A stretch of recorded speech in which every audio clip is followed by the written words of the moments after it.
Hello everybody, this is the Drunkduck Quackcast. I'm Ozonation, with me is Tarts and Baines. Hello. Hello. Hello. Hello. And look, we're up to number 717. And today we're talking about non-linear stories.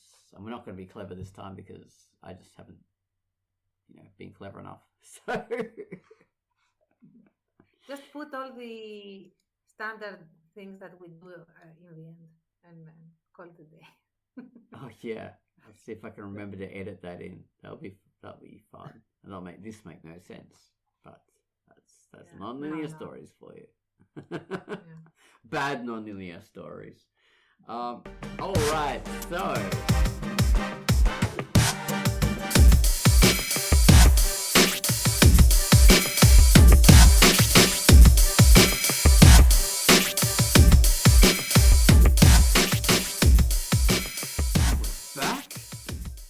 Now we're going to introduce the featured comic. The featured comic this week was Saga of the Wide-Winged World. So I'm going to tell you about that now.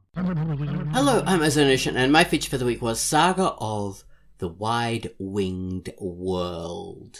A brutal murder of one of their classmates severely perturbs all of the students. People are wondering why it happened, who the murderer was, and who could be next. Was it one of the strange winged ones, angels and demons who live amongst ordinary humans? The enforcement cops usually keep a tight rein on that sort of thing, but this one has slipped through the cracks, and it looks as though the killer might be about to strike again. This is very much a manga-style comic. You even have to read right to left. It's a drama crime school story, all drawn in black and white. There's some tones in there.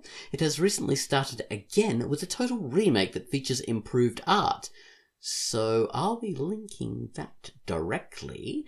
I mean, normally when comics do a reboot or they start again, what they normally do is the author creates a new account for it and calls it a reboot. But the creator of this particular comic, Raro Onyx, has decided to just start after an arbitrary end for the comic. And well, it's not a proper end, just when Onyx had finished writing the particular comic, and then just basically doing a total redraw of everything up until then and then onwards. So you'll be able to enjoy newer art and tweak story, all that kind of stuff, and it's much better. The art really does look better, so I thought now was a good time to feature it because it's been redone. So you can get into the redo of Saga of the Wide-Winged World, rated M, and of course by Raro Onyx. That was Saga of the Wide-Winged World. I hope you check that out. Okay, so next up we have Gumwaltz's music for the week. And this music was the theme to Secret Agent British Intelligence 2. This is a cross between classic Spanish guitar by Rodrigo and those cool wiry guitar riffs from James Bond Dr. No, all mixed up into a little hacienda party melange. So take it away, Gumwaltz, with your theme to Secret Agent British Intelligence 2.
up was Secret Agent British Intelligence 2, which is a comic by DPAT57. So there we are, DPAT57. Check out their comic. I'm sure you'll like it.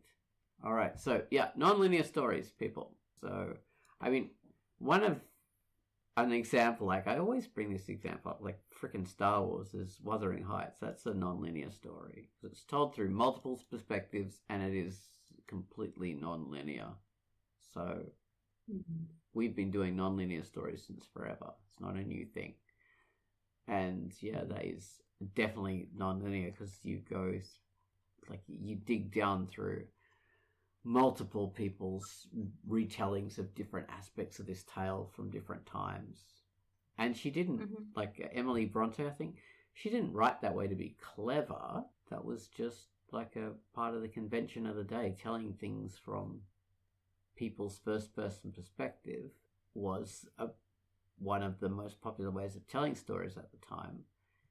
And telling stuff from other people's perspectives as a way of like, I'm recounting something this person told me, who's recounting something that person told me, is a way of expanding on your perspective. So you're not just trapped into that one person's perspective. So yeah, that gave us a nonlinear story. So what is a nonlinear story? It's a story that doesn't necessarily go in a linear fashion, from start, middle, and end. So you have, often you will start from the very start, but you don't have to in a nonlinear story. But you'll often, jump in different parts of the timeline or different parts of the linear story. So you'll start at the beginning and, do a time jump to some other part of the story. How would you guys describe nonlinear story? Maybe you start at the beginning, you'll start at the end, and then you'll get to the beginning in the middle of the story, and then you'll have another perspective on the end. Yeah, like you'll start at sort of a pretty common one that I've noticed, it's quite easy to follow, is you'll start somewhere in the middle towards the end, maybe just I mean, if you think this way, like a lot of the times it's just before the last act in a movie, say. So you start right about there where the character's in big trouble and something bad is going on, and then you go all the way back to what led them to that moment. I bet you're wondering how I ended up in this pickle. Exactly. What landed me in this position, Yeah. I hate that stuff. I hate it so much. Oh, really? Yeah, it shits me. I don't know. All of the Deadpool movies don't do that exactly. They'll start a little bit of the way in, maybe pre-act 2, probably. Yeah. A big action scene. Yeah. Yeah, Emperor's New Groove did the same thing, I think. He starts as a llama, and he says, like, you might wonder, he actually says that, you might wonder what led to me being, in this XYZ situation. And right. You're right. It's done really well. Yeah. Yeah. It just annoys me generally because I want to see how they built up there. I don't want to go, oh, yeah, that's interesting. How did this happen? Like, even when... Okay, so I was telling you guys before, like, non-linear stories aren't a clever thing that, writers came up with. This is just the way everybody tells stories naturally. It's how you think about stories. Because you tell them, yeah, this is a fun thing that happened to me. So I was doing this, and then this, and then this, and that's when the fun thing happened. So that's just how we normally tell stories. Well, I had a shit day today because of this and this and this, and the shit day is the end. So you start at the end and then you go through. So that's a natural way of doing things. But it really annoys me because it's like someone telling you a story and then getting sidetracked. Yeah, so then this happened, but, then I went to the shop and I really liked this style of trousers I was looking at and blah, blah, blah. No, right? Then I saw my friend Julie and we had this really long chat. Like, get to the freaking point, you idiot. I don't care about that. I think that's a skill issue.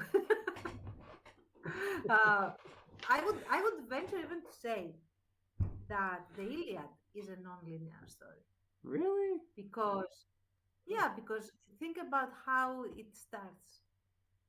It starts with the Achaeans, the Greeks, in dire trouble, and the whole intro says this is a story about the rage of Achilles and how this led to everybody's death more or less. Okay, let's. I don't want to completely like quote it first of all because I don't remember it anymore.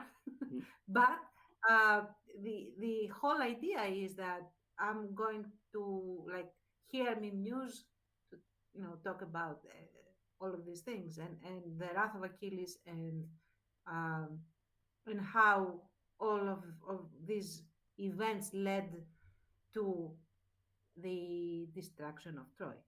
And so there's no he starts basically at I'm going to tell you how this tremendous event took place. Yeah. And then he doesn't start at the very beginning, like the ships leave from Greece to go to Troy and invade.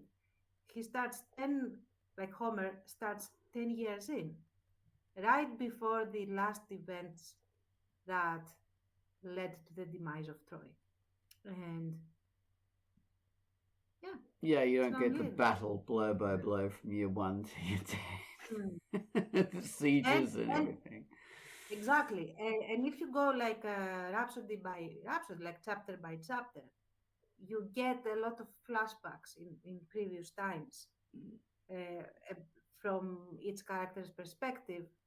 And, you did this, with my spoils and you stole my woman, that sort of thing. Yeah. We learn it in narrations as characters have to discuss, or, what are we going to do now? We're getting our butts kicked, that sort of thing. Whereas the Odyssey, at least the version I read, the Alexander Pope version, is pretty linear. Still From not start to linear. finish. Well, the Because- version I read, I'm saying, like the Alexander Pope translation, because maybe he changed Did he it. change the? He could have. I don't know. think he would. Well, I don't know. I have only read it in Greek. But yeah, still it has, at least if it's not completely not non-linear, it still has a lot of non-linear elements because, for example, you start with the problem in Ithaca and Telemachus basically being told by Athena to go look for his dad, that he's alive and all of that, and then he goes to Sparta to talk to Menelaus and Helen, and Menelaus says, "Oh, okay, yeah, I'm gonna tell you, about everything that happened after the fall of Troy, and then eventually I'm going to tell you when I saw your dad last." So we get to learn everything. Like he loops back in time, and then tells Telemachus, "Yeah, I saw him that place," and then we switch to Odysseus cooling his heels in a certain island and all that. So. Okay, yeah, I mean, it does start off that way in the Alexander Pope version as well, but I thought that was all happening concurrently rather than going back in time. It was like, this is what Telemachus is doing and this is what Odysseus is doing at the same time. In the end, I think a non-linear story is where it should feel linear enough so that you can follow. But in the end, you come away with a far bigger story across time than the one that you saw in action on camera, quote unquote. Let's put it that way. Yeah. Fair enough. Yeah, I mean, I just really don't like the idea that, I mean, what Bain said in his news post is something that really rings true, is it's not a better way of telling a story, it's just a different way of telling a story. Yeah. Like, there's no... Yeah. Because people all go into, oh yes, non-linear, as if it's more intelligent. It's not more intelligent. Both a linear story and a non-linear are both intelligent ways of telling stories, or they can be both shit ways, depending on how good a writer you are and how good a job you did. Exactly. The method is just a method. Yeah. And you know what? It is a tool. It serves different purposes. And I think that that is something like you shouldn't, oh, I'm gonna do a linear because it's harder, or a non-linear because it's harder, and I wanna show how cool I am as a writer. Yeah. If you go about using any sort of storytelling tool for that purpose, and rather than actually serving the story that you want to tell, then you are off at a disadvantage. You start off with a disadvantage, in my opinion. Yeah, I mean, some mm, people, actually, a lot of people, like think because something is done a lot, it must mean it's easy. It's the conventional way of doing it. So I got to shake things up and do it differently, and that's the more interesting thing.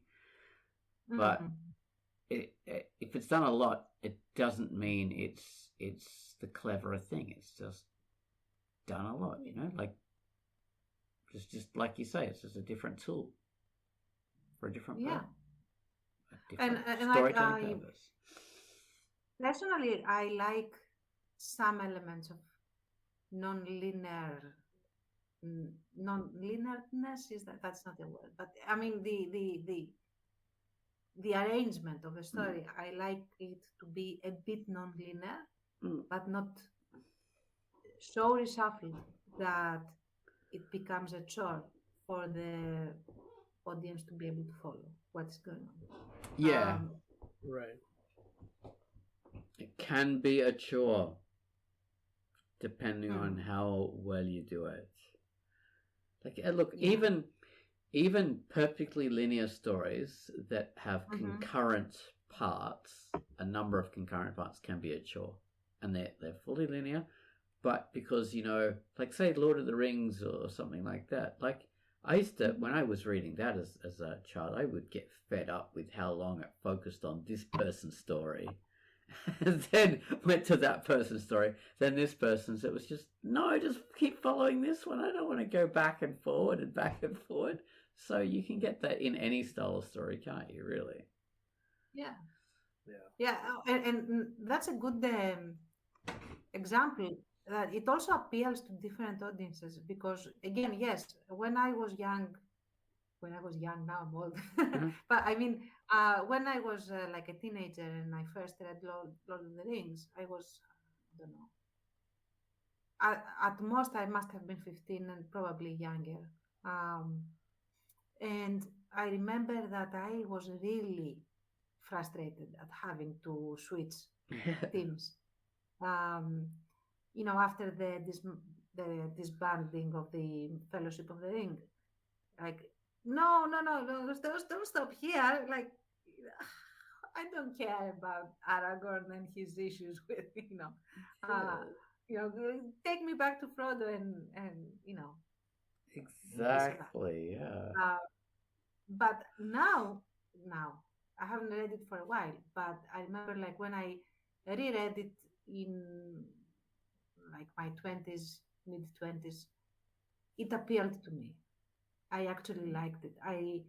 Because instead of just following laser focused on these characters, I always had the other ones in the back of my mind and what was happening universally at the same time in this total war that was taking place. And like having different theaters of war happening at the same time in a way. So I was thinking about the others, why this XYZ thing was happening. Yeah. And I get you. is this good? Yeah. So I liked it then, but as a kid, I did not like it. It frustrated the hell out of me.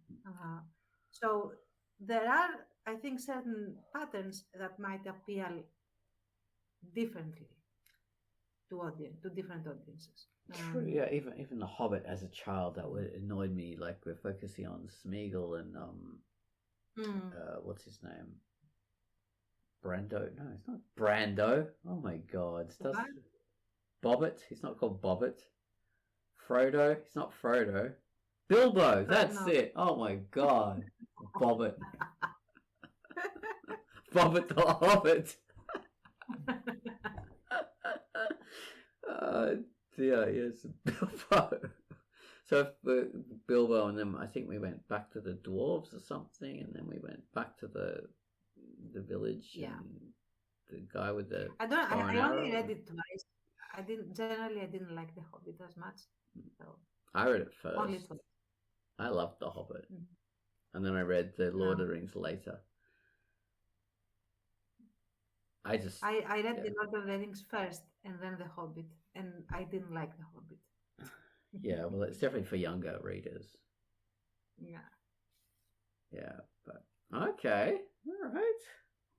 But yeah, those are perfectly linear stories, but told in various concurrent sections. They don't just follow one character. Yeah. That's another Quackcast for future times. Concurrent stories, like multiple stories within a single thing. As clever writers, we're meant to do many stories, but you don't necessarily have to. If you're telling a story, you can just follow one line. You don't have to follow multiple lines. A stories, B stories, C stories, D stories. So, yeah, I mean, you don't have to follow them, but you have to know if they exist. If you have set them up, you have to know how they are concurrently developing. You have to know what is happening off camera. You don't have to follow it, but you have to know it as a creator. Yeah. Mm-hmm. But yeah, back to nonlinear stories, which is our thing. Do you think it's become more popular to do them? No. I think honestly no. It's more popular than it was. I think linear stories are the main kind of story you see everywhere, but we do have, I believe at least, that there are slightly more non-linear stories popping up around the place. I don't know. I mean, Tangled has a non-linear start as well. Oh, really? What kind? The story of this is the day. This is a story of the day that I died. Is the opening sentence. Okay. Yeah, and then we go back to see how that happened. Yeah. Right. That's how the Denzel. Nobody knows this movie, but the Denzel Washington movie Fallen, which is like a kind of a horror thriller. Maybe you've seen it. I don't know. Yeah. But that's how that movie starts. Like, I want to tell you about the time I almost died. Yeah. Voiceover. Or like I said, what's the one? Lovely Bones starts that way. Yeah. And the narrator is yeah. I mean, yeah, you start with the meat or the hook. It's a hook kind of thing, right? Exactly. Ahead at the beginning. Yeah. It's pretty effective way. Simple way. I do that a lot. Yeah, I don't think I've done it. I see why people do it. It's effective. Yeah. Star Wars is the actual Star Wars movie. We call it The New Hope now, but it was originally just Star Wars. Starts off in the 4th episode of the story. Oh, right. I guess in a way you could say it's nonlinear. Yeah. Although the movie, it's like in the movie itself, it was the only one that existed, and it just goes. Yeah. It's just a straight linear story. Right? But if you take them as like, okay, so sequels and prequels and stuff, then those are non-linear because they as a franchise. So, I mean, it's just like, oh yeah, let me show you what happened before that. But again, it's a completely different story. Movie. Yeah. Well, I sort of did that. I sort of did that in Pinky T8 in that I tell a story from, so this is chapter 1, and this is something that happens in the middle of her life, and then chapter 6 of the story is something that happens way before that, and then chapter 7 and chapter 8, these are things that happen at different times, so it jumps around in the chapters, so it becomes non-linear, but it's linear within the blocks, but it's non-linear then taken as a whole. So you can do it that way too. You don't have to be, from panel to panel, page to page. No. for me, I use it like the overall story is linear, but within the units, you have non-linear elements. Going back in time, looping back to the now, and then continuing. But technically, it is linear, completely linear. Yeah. Especially I've like used flashbacks. Oh, sorry, Taz, Yeah. go ahead. No, you go ahead. I've used flashbacks a few times in my comics, just like a couple of times. I'll have these extended flashback pages, and I always would panic about it, because of webcomics, it takes so long. At least it does for me. You're uploading pages, and it's like, are people going to remember this is a flashback? Are they going to know what's going on? So I've tried different things. If someone's telling an old story, then I don't know. I tried different tricks to kind of remind people of that on every page. Stored it, changed the color, all that stuff. Yeah, well, I'd go in black and white, and then one of them was like a long flashback story. Almost the whole issue was a flashback of my character Penelope telling a story.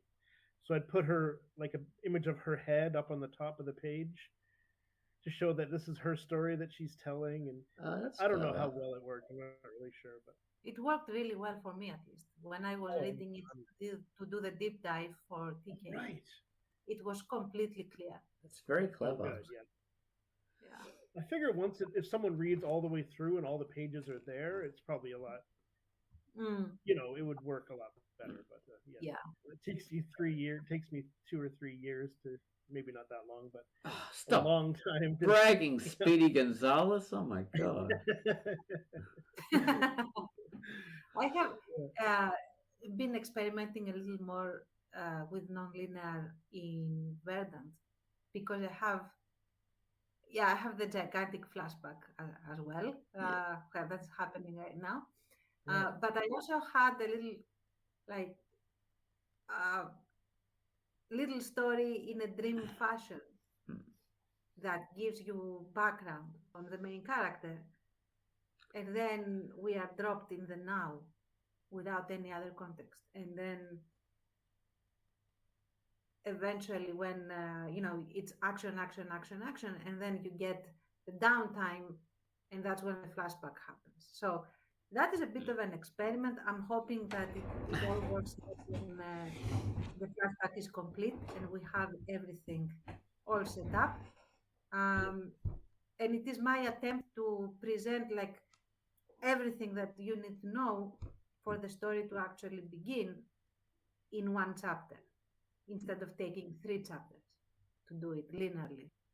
So that's another thing, to try to sort of truncate the number of pages or the time that you take in exploring past events in order to get to the story proper that you want to tell. Because, you want to tell a specific story, especially when you have, a grand world and all of that. You want to tell a specific story and not have to tell like 3 different stories before you get to the story that you want to tell. Right.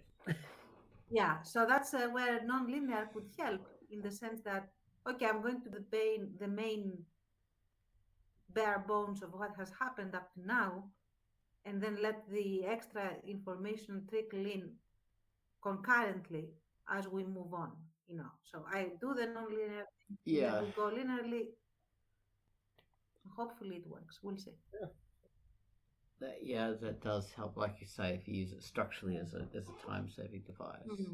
So it's like the old it's showing and not telling, which is good too. So you're not having a big prologue or whatever. You're actually using your stuff in order to explain, and in context rather than out of context, which is very important in comics. Very. Do a prologue, only do a prologue if it's absolutely necessary, or you can't be stuffed doing it. Or it's the postmodernist way they did it in Star Wars, where you're referencing a made-up story, which unfortunately became a real story. We don't talk about that though. No.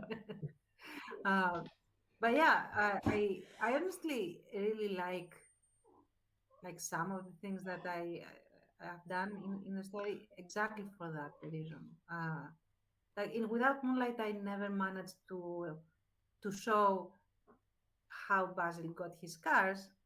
So in Verdant, I wanted to actually make sure to get that out of the way, and everyone knows how Ethan has his scar on his face, and I thought that okay, I can show this and set up two characters with just one scene in a little dream, and then I will just show them in the now, and people will have this background to think of. I feel very proud of that one. So Nice. now I'm worrying about the flashback if that works, but if that works as well, I will be happy. Tance will be the whoever did Pulp Fiction. I can't remember. Who's that freaking director? There we are. Tance is the Quentin Tarantino of the Quackcast. There we go. Oh, that would be amazing.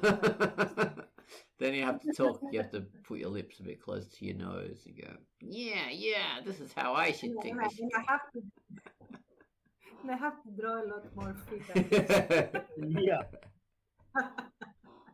Yeah. Yeah. Basil has to drink some alcohol, but He has drunk alcohol. Of someone's foot. We know how that of someone's toes. That's how it has to go. No. Lovely. Yeah. Well, yeah, there was a lot of non-linearness in Pulp Fiction classically. I think that was really what made it so good. Was the fact that all these... Yeah. Oh, go on, Baines. It definitely helps, I think. I was just going to say, yeah. It does. That movie had so many imitators that tried some of that, and all of them. Yeah, they're all forgotten now, so it had more than just the structure going for it. But that definitely was cool. Yeah, now that you mention it, I think Tarantino uses it a lot because in Inglourious Bastards as well, he does that. He looks back in every character's background consistently, while the team is pieced together basically throughout the story, and you don't even realize that it is non-linear, and it goes back and forth and back and forth and back and forth, and that is genius storytelling, as well as the introduction, masterful. Setting up the big bad and doing this whole Hitchcockian setup. Right. It's perfect in my opinion. Storytelling, an excellent script, and I have to see it again. I've heard quite a few people say that they think that's his best. Glorious Bastards. Yeah. Interesting. From Dusk to Dawn is his best because he's only acting in that one. I haven't heard many people say that. Some people think that, I'm sure. Isn't that where he had this cameo where he had Selma Hayek? Yes. Okay. That's the booze off the feet reference. That's the one. All right. Yeah. Which, oh my god, I love because Rammstein band. They've got two clips that reference Tarantino. You've got Du hast mich, which references Reservoir Dogs, of course. Oh, okay. That's the whole thing set up to be that. And then you've got Engel, which is set up to be the Dusk Till Dawn scene where there's like a stripper on a snake dancer woman on a platform, and she dribbles like alcohol, and one of the guys drinks it off her feet. So there we are, two Quentin Tarantino references in Rammstein. I just thought I'd bring that up in my non-linear fashion. Yes. Yeah. Oh dear, but yeah, the guy with the feet. Mm. Speaking of that movie, I'll just tell a little anecdote non-linearly as well. Yeah. I was telling many years ago. I was telling some friends about that movie. I think before they'd seen it, and so the way I was describing it was how it starts off as this crime thriller, and then it switches genres in the middle, kind of thing. And I mentioned how I said Cheech and Chong played multiple characters in that movie. And I guess the phrase I used was, and Cheech played every role. And for some reason, that struck one of my friends as funny. And so for years, he would randomly say, and Cheech played every role. Just to mock me for some reason. It was very funny.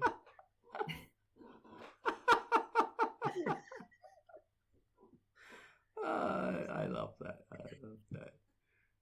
You gotta bring that up in the movie section of the Drunkduck on the forums. Yeah. Just reference, just explain any movie and then end it with, and Cheech played every role. Every role. He would say it in this very solemn way. I guess that must have been the way I See how many people get it. No one. Huh? Yeah. What the? No, he wasn't even in there. Nobody will. Yeah, it's a personal story. But, like how many people actually realize that it's not true. Right, yeah. I mean, he plays 3 or 4 roles, I think, or something, 5 or something. But yeah. He doesn't play the George Clooney part. George Clooney plays that. Oh, damn it. Cheech would do a better That would job. have been amazing if he did. Yeah. Yeah, it's him instead of Salma Hayek. It's like Cheech with the booze up. Oh, God. Different impact. Yeah. Perfect. It would have been a perfect film in that case. Oh. All right, so here's a thought. I had this thought while I was writing that nonlinear news post. In a way, life is lived non-linearly. Really? Mm. Yeah, like we sort of are going through, say, take a day. We're going through a day and we have the events and the problems and the whatevers of the day. But things that hit us, say on a significant day, have these impacts on. I really did not work out this philosophy. But like things like, I might be an idiot. Here's what I try to protect myself. No, but so we'll have these problems or things hit us or whatever, and they have these ripples on us based on what we've experienced previously in our lives. Like it'll be stuff from our childhood or traumatic things or significant things will suddenly be brought to the surface. Okay. Maybe not on an average day, but on, say, a day worthy of a story. Like, it will impact us and stuff will come up and things are significant to us because of...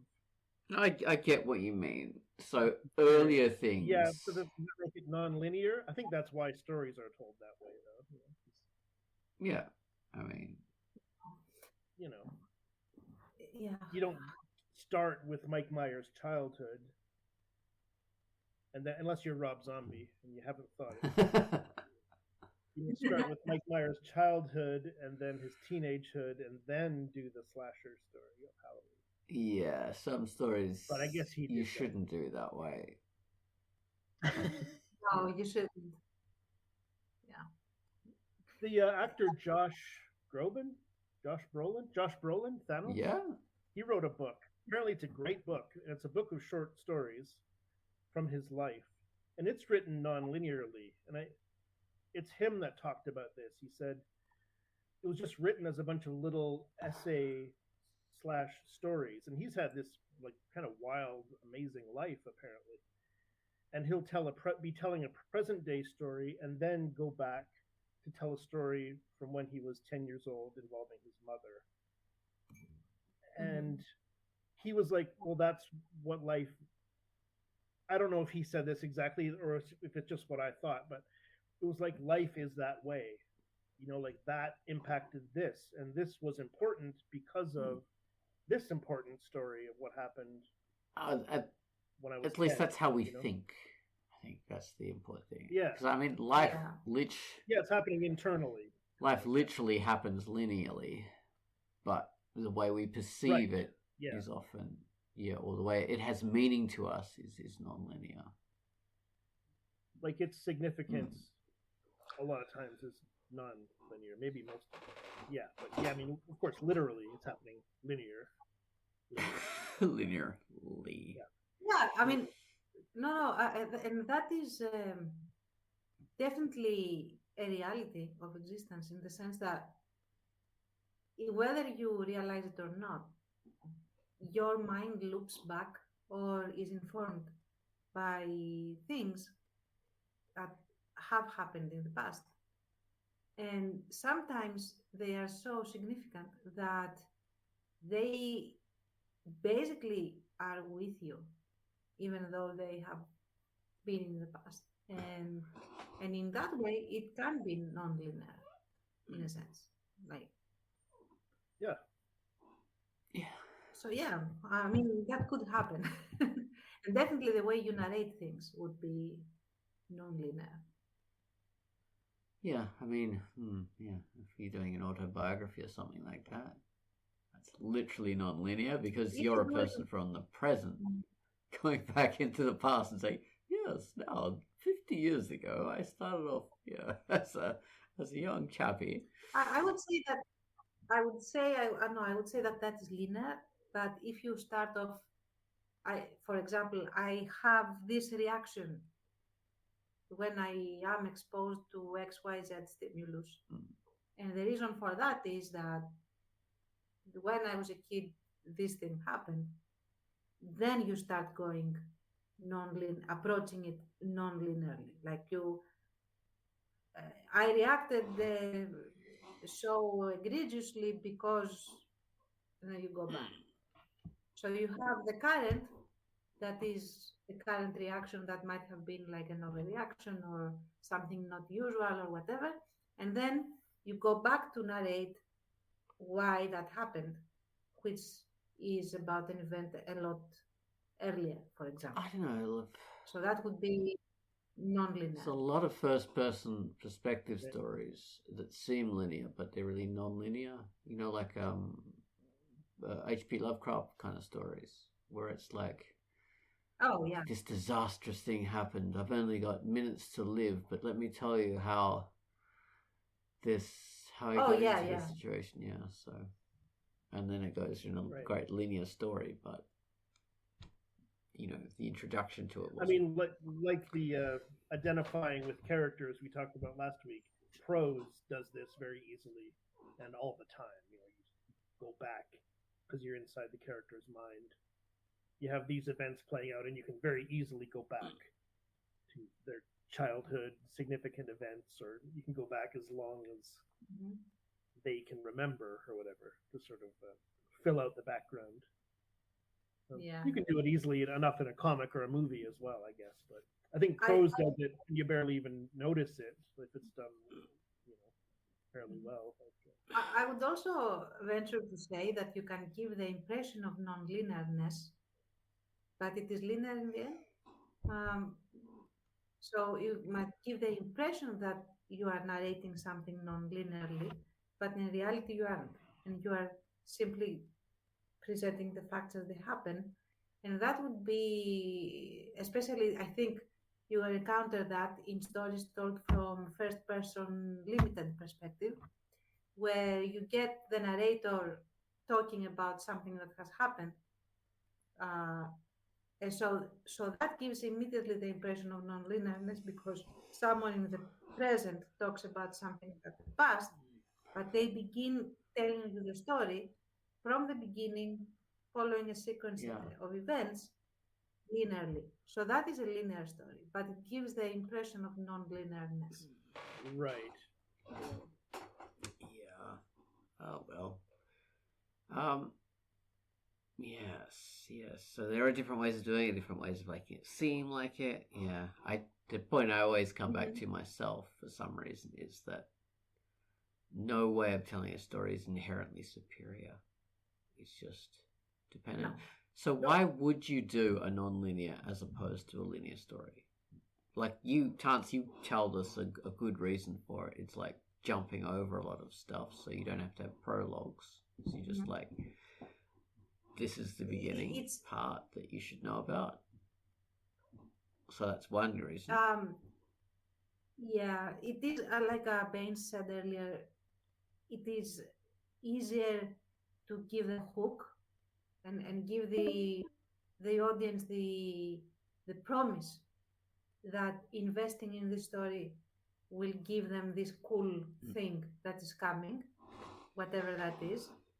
But it also is the better way to approach it if you feel that setting up the world linearly, and when I say setting up the world, it doesn't have to be fantasy, but the whole setup and the whole idea and introducing the characters and all of that would be less efficient than if you give them something to do that is already high stakes and they already show you who they are, so that people already are engaged in them, and then having done this engagement, you can go back and let the story unfold.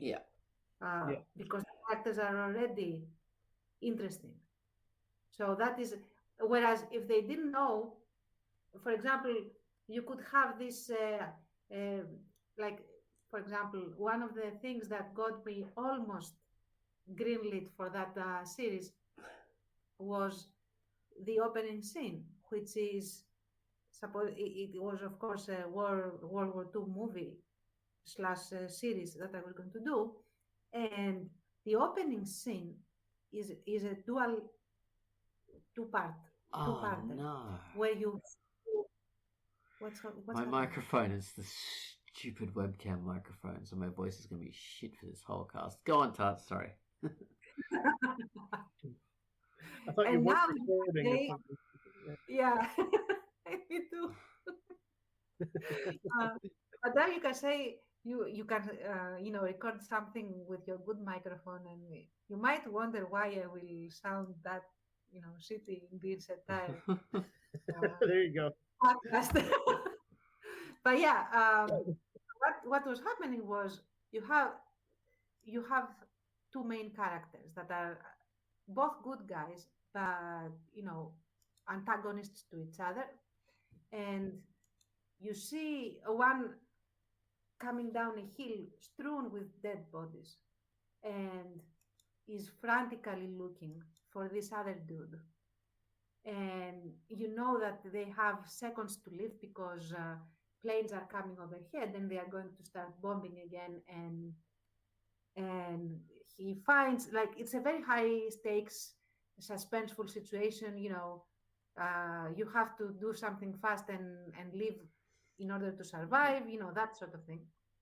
And then he finds the actor, and the second character tells him, no, leave me back. So they are now, friends, but the type of friend that, curses at each other. And he says, don't give me this blip, and I'm taking you with. And then the bomb happens. Bam. And then you get a hard cut to 2 years earlier. And it is an equally high stakes scene of this one main character that was a surgeon having to save this patient on the table. And what this accomplishes is that we see that this character that is going to start off being basically not a very approachable person, not a bad person, but not very approachable person, has all this development that will have happened by the time we go back to that point that we started with. And you have your story then.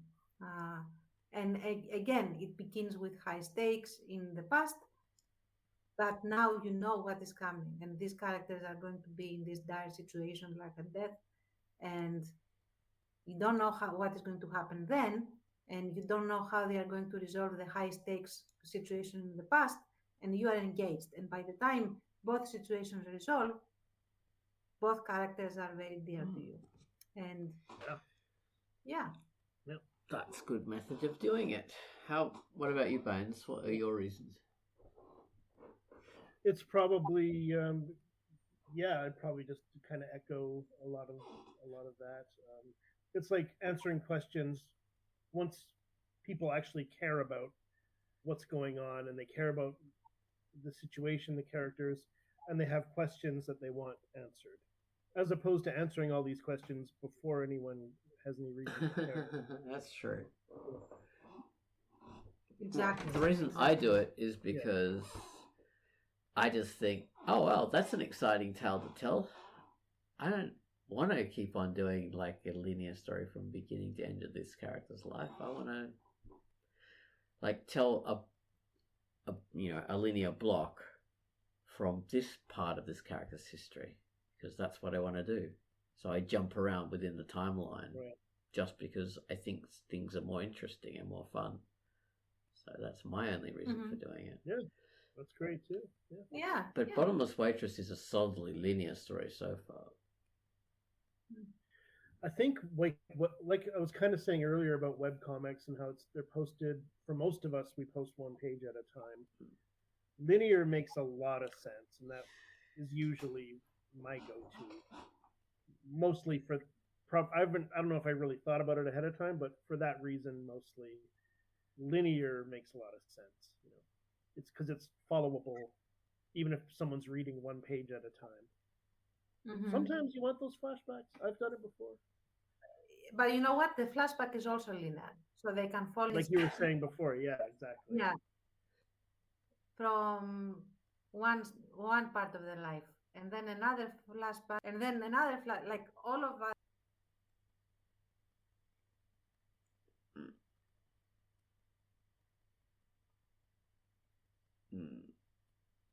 Yeah, it's a pretty fine line. All of that mixed together, like a jumble. Guarantee that nobody would care. Everyone would disengage. So. Yeah. You mean even if it all does fit together when the webcomic is done? Is that what you mean? No. I mean in Just general. in general. Yeah. You have to respect that you cannot throw too many disjointed things at the audience and expect them to follow you. Yeah. Even if it looks disjointed, it has to have the appearance of being disjointed, but in reality it is very much connected and able to keep it in your mind and then, drop it in the right box in a sense. Yeah. And how like, now I understand. But it has to be as a slight counter to that, I'll say that there have been a few comics where it has to be very clear what's going on. for some reason they missed uploading pages. So you'll go like 8, 9. You cannot have too many. Then of those. 10. No. Oh my god, what am I talking about? Like you go 1, 2, 3, and then it'll go like 8, 9, 10. So you'll have a block missed out. So I mean that's still linear, but there's a time jump. And then some other comics, because I do these features and I read through so many bloody comics. So there'll be some comics that will be 1, 2, 3, and then it's like 1, 2, 3, 10, 11, 12, and then maybe 4, 5, 6. So it's the pages are uploaded in the wrong order. And when you're reading that, you don't notice that they're in the wrong order. I mean, you just take it in mentally and sort of accept it's a non-linear story. And you go, oh my god, I wonder why they did that. I mean, there must have been some reason. And like as an admin of the site, I can, like in the end, if that happens a lot, I can go, oh, maybe that wasn't meant to be like that. Then I can look at the page order and see, oh, they made a mistake and they put the pages in the wrong order. But if I'm not doing that, if I'm not like reading 50 pages and come across that mistake, if I'm only doing it like in the first 20 pages, your brain kind of makes sense of it. So even if it's done by accident, it can still work because we're used to reading things in that way. So yeah, it can work.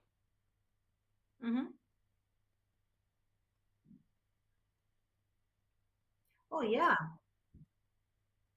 Yeah. It can work.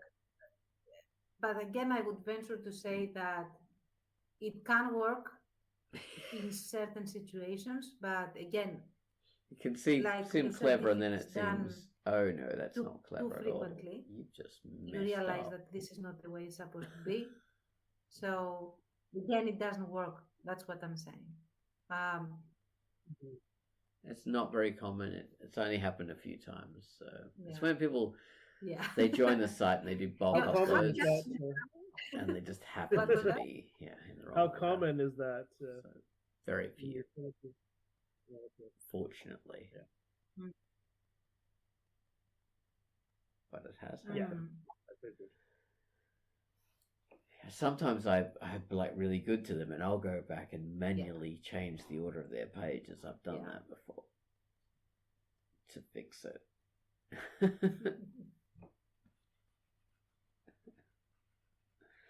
It's very hard work. Like it really is, because you have to load each page know you have. individually, and then you have to It's- change it's a whole bunch of exciting. fields in order for it to fix. But yeah. Oh my god, my computer's asking me to restart at some point. Bloody hell. Okay. I will say you can do that on Tuesday, Mr. Computer. So, go away.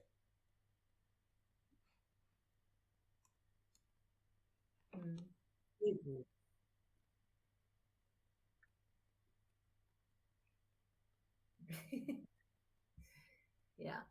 So generally, I mean, to wrap it up, I would say that I mean, on my end, to wrap it up, I would say that you would need, like, you, in the end, you come back to linear storytelling. You have to be able to communicate to your audience which came first, which is the middle, and which is the last part of the story.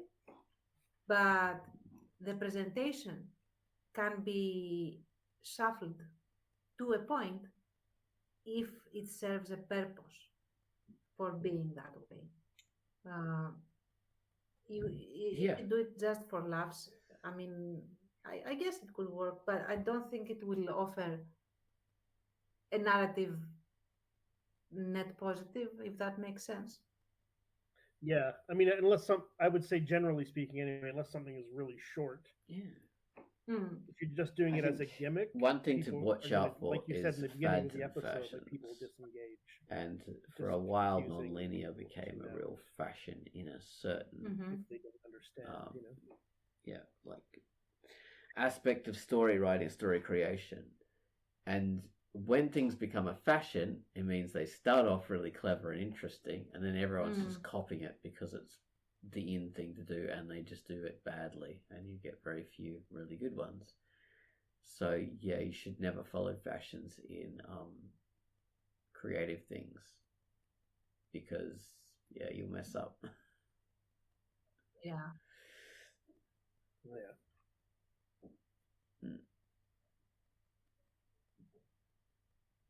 Yeah, exactly. Yeah, or you have to understand why it worked.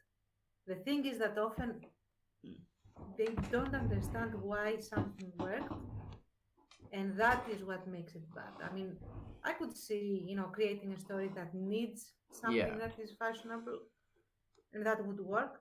But often it's just like, oh yeah, let's throw in the same things that made us a lot of money. We should wrap it up then, I suppose.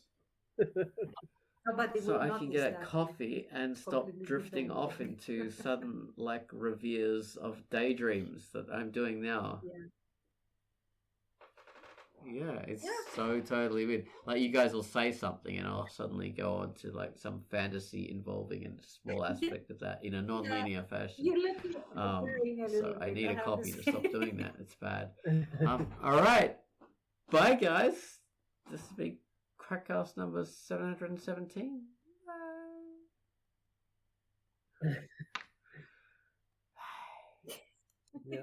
All right. Bye-bye.